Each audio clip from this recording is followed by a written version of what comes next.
Dark Angels and Necrons vs Nurgle 3000 points. Previously, on alternate 40k rules. The Dark Angels felt alternative rules of engagement needed to be put in place. They performed a test deployment of company veterans on bikes and struck the Necrons. Even though only 2 bikes and 4 immortals remained, the Dark Angels won a major victory. Enraged, the Necrons pursued after the fast-moving strike force. The Dark Angels craftily lead them to collide with a superior-sized Chaos force devoted to Nurgle. With the greater threat looming in front of them, the Overlord grudgingly agreed to a ceasefire for the time being. At least the captain assumed it was grudgingly. It is difficult to tell with monotone death machines. The forces of Nurgle were already moving in as the rapid peace talk finished up. Mortarion himself led the attack. 3 groups of cultists filled the back line, and a massive unit of Deathshroud Terminators prepared a charge for the center field. Multiple advisors were in the unit to support them. 2 bloat drones cruised quietly on the north side. The Dark Angels quietly allowed the Necrons to deploy in a more aggressive stance and contented themselves with holding key battlefield positions. The Necrons brought 2 small units of Immortals that were placed in the center line on top of a key position. A Ghost Ark loaded with an Overlord and Lichguard deployed nearby. The Dark Angels took the north and south positions with 2 6-man tactical squads. A squad of veterans took a forward setup to lay punishing fire with their special-issue bolt guns. A Razorback equipped with 2 linked glass cannons carried the Terminator captain and 2 company veterans. Their APC was running external cameras to better capture the Xenos and traitor tactics for documentation. The captain wanted to get some sweet action shots, so he ordered his driver to prepare for some danger-close maneuvering around Mortarion. The Necrons placed their Void Dragon on the north side to match the enemy armor. The forces of Nurgle let out a dreadful collective moan and began to move. Mortarion flew straight towards the southern flank of Dark Angels while the Deathshroud Terminators began to move in great haste, bolstered by their additional leadership to move faster.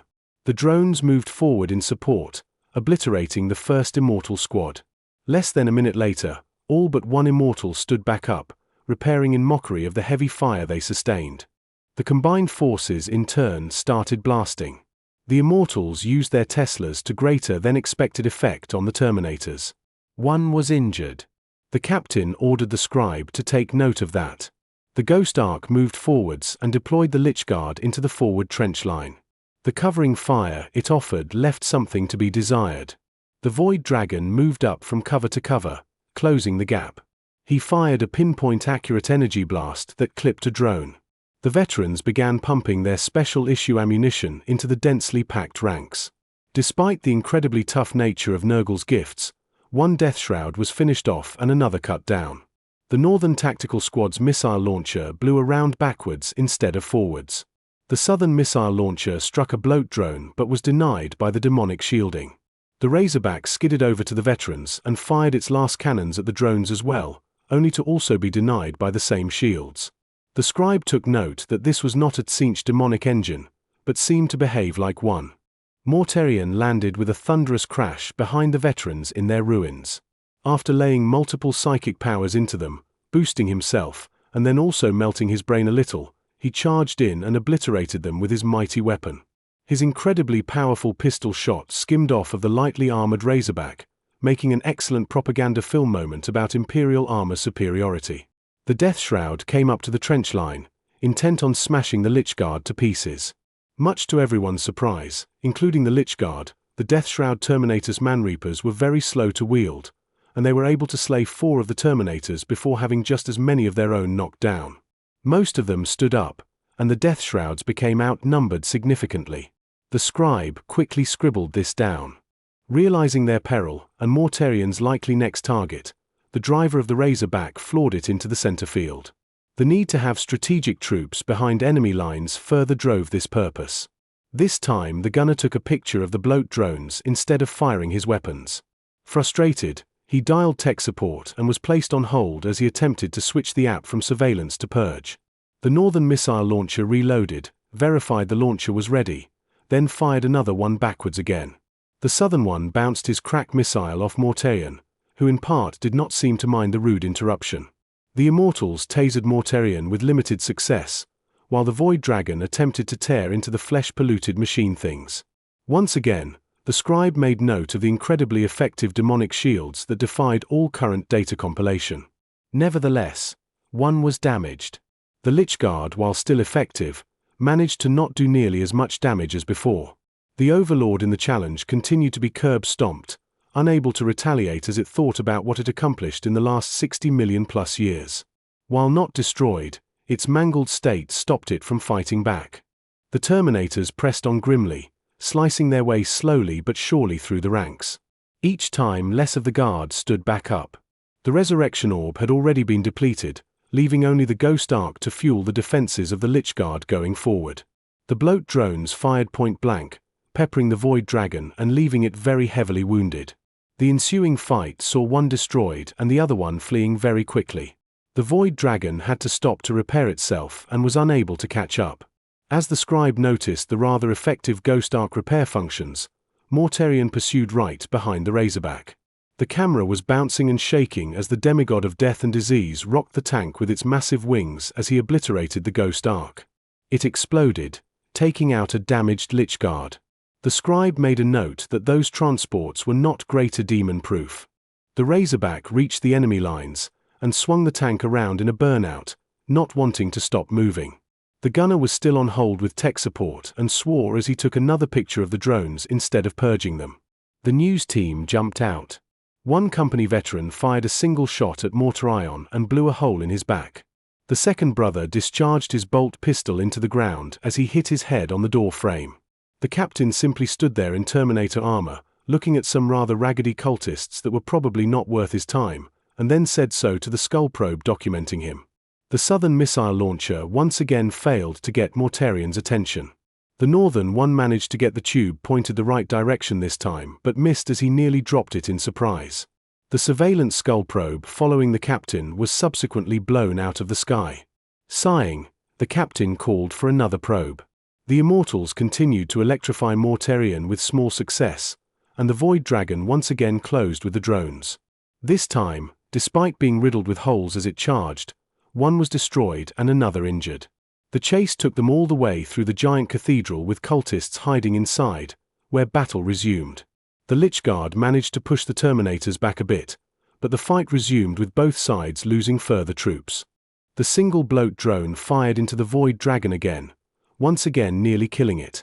The drone did not survive a moment later, and parts of it were pulled into the Void Dragon to restore some of its damage. The news crew soon realized they were surrounded by nearly 30 cultists at close range.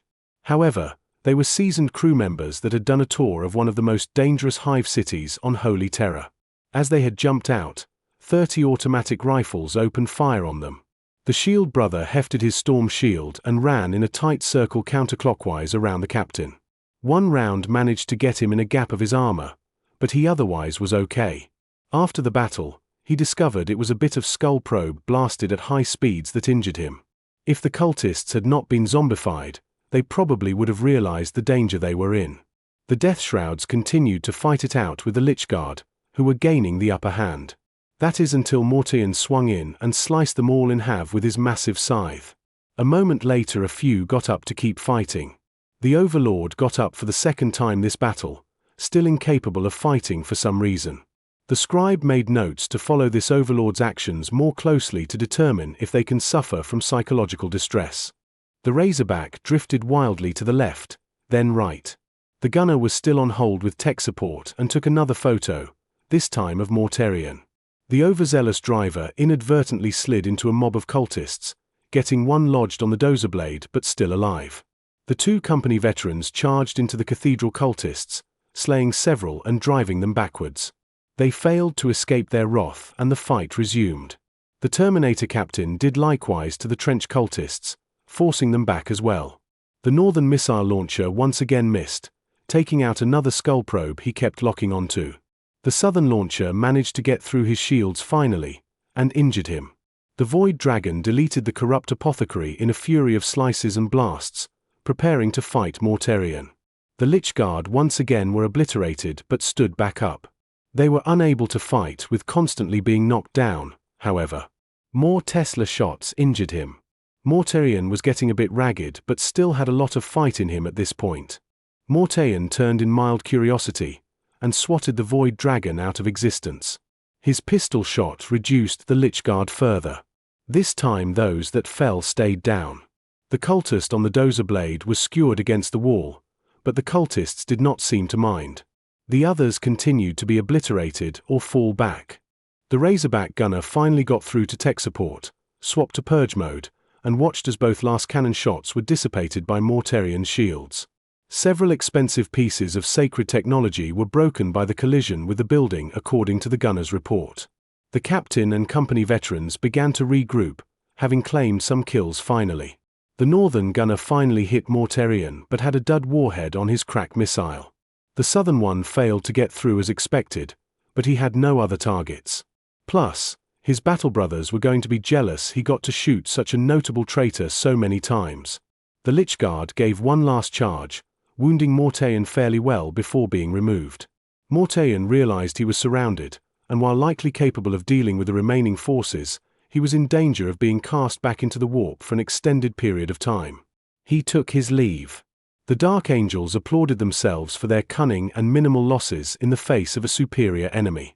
Some selfies were taken by the probes, and they went back to base to make an action-heavy presentation of how to deal with Necrons and Mortarion. Dark Angels and Necrons win with a major victory, 10-6.